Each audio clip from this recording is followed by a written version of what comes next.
कभी देखा है किसी माँ ने अपने बच्चे को घुप अंधेरे में छोड़ दिया हो? कभी नहीं ना। तो फिर वो अल्लाह है जिसकी रहमत की कोई हद नहीं। वो कैसे तुम्हें छोड़ सकता है? तो फिर इस वाहदा ला शरीक पर यकीन रखो। शुक्र अदा करते रहा करो उस रब का जो बर्दाश्त से ज्यादा दुख नहीं देता मगर औकात से ज्यादा सुख जरूर देता है। कभी नहीं सुना कि इंसान को आजिज़ी ले डूबी। इंसान को हमेशा इसका तकब्बुर ले डूबता है। दौलत और ओहदे इंसान को आर्जी तौर पर बड़ा करते हैं, लेकिन इंसानियत और अच्छा इखलाक इंसान को हमेशा बुलंद दर्जे पर रखता है। जिंदगी बहुत थोड़ी सी है, किसी से नफरत या किसी का बुरा सोचकर शायद हम अपनी अना की तस्कीन तो कर लेंगे, मगर यकीन जाने हमारे अंदर का इंसान कभी खुश नहीं रह पाएगा। ख्वाहिशात को जुनून ना बनाएं। जिंदगी में बहुत कुछ हमारे लिए नहीं होता।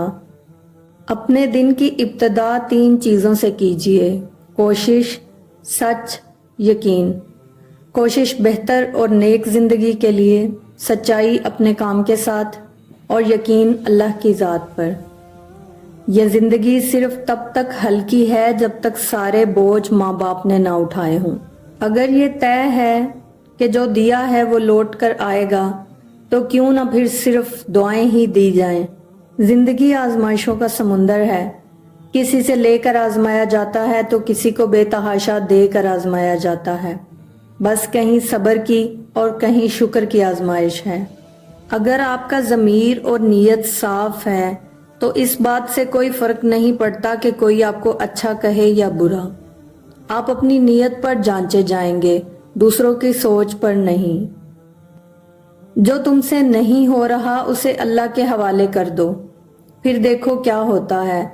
अल्लाह उसी को वसीला बना देगा जो तुम्हारी राह में रुकावट है। सब्र करना सीख लें। अल्लाह सब जानता है। वो जानता है कि आप कब कब किन वक्तों से गुजरे हैं, और अल्लाह वक़्त बदल देता है, क्योंकि तब्दीली कायनात का उसूल है।